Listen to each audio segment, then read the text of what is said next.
Hey there, friends. Here's another video of a book review. So I just finished reading Steven Tyler's autobiography, Does the Noise in My Head Bother You? Published 2011. Now,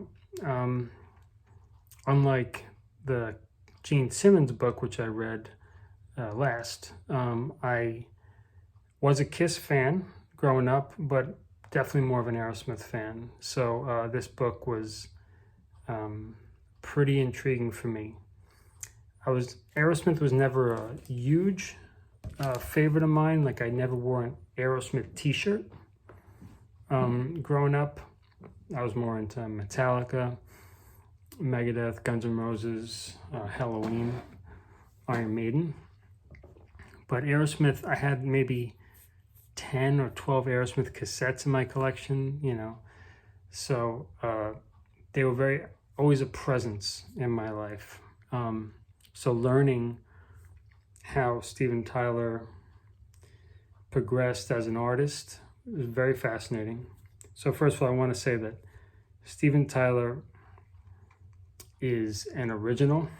And when you start reading the book, I'm like, okay, you got to get through the childhood part. It's a little bit dull, even though I'm spending tons of time in my own childhood in my autobiography.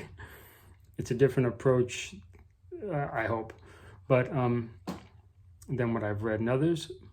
But this guy, once you're in his mind is wacky. That's why he's Steven Tyler, and he's a lyricist to the core, a poet, a rhymer.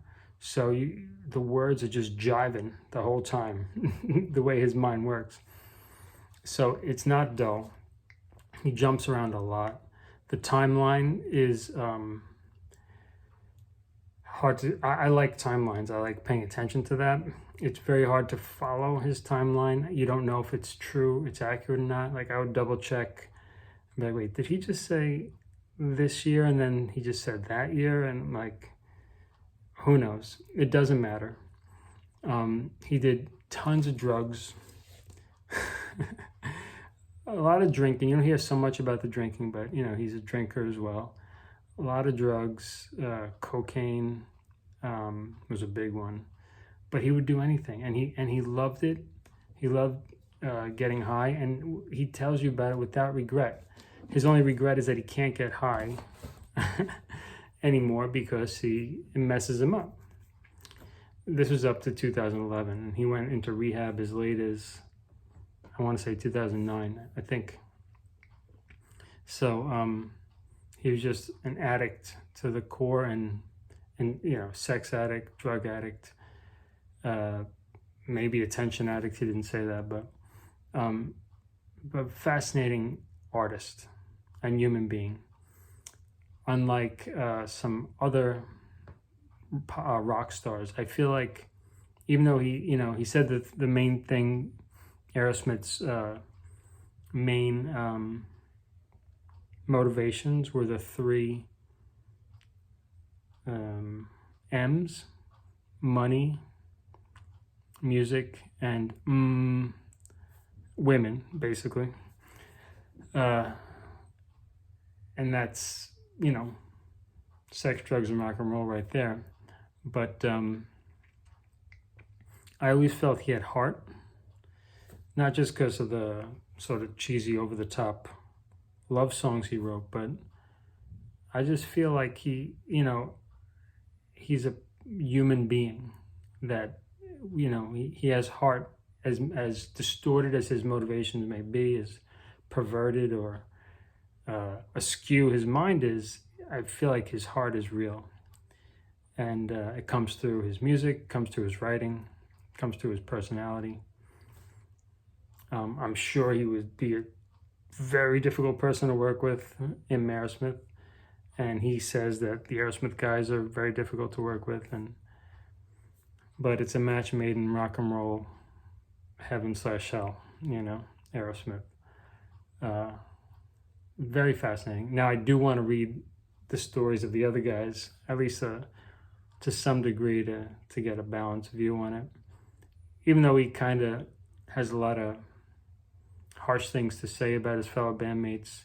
He clearly acknowledges them as brothers, for better or worse, and that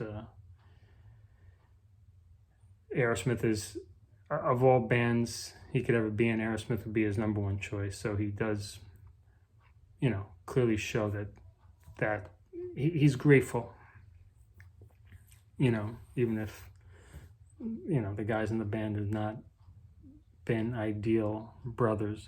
But what band can go through all that they've been through and be nice to each other all the time? It's just impossible. So this is a good one. Highly recommend. It's a little bit long, 370 something pages. It got some cool pictures in there. Definitely leaves out a lot, how can you not? But tells you a whole lot. And like I said, skips around. You don't get bored. You do feel like you're rattling around in his head, going super fast or super slow, whatever his mode is at the time. And whoever co-wrote it with him did a really good job of keeping it flowing. So yes, Steven Tyler, does the noise in my head bother you? Well named. This guy rocks. He is definitely my son Kai, who's 7. Him and I play music all the time. We talk music, we listen to music, and he knows I love Aerosmith. And he said, "Dad, I don't really understand why you love Aerosmith so much, but I do know that Steven Tyler was born to rock, Dad." So he gets it, and I understand why he's not so into it. But it was my generation, and before, I grew up child of the '80s, so Aerosmith was big at that time, and they were part of my musical diet. So anyway, great book. I recommend it, especially if you're an Aerosmith fan. If you're not, I guess it would be fascinating, but particularly if you're an Aerosmith fan. All right, that's all for now. Happy reading, happy spring. Take care.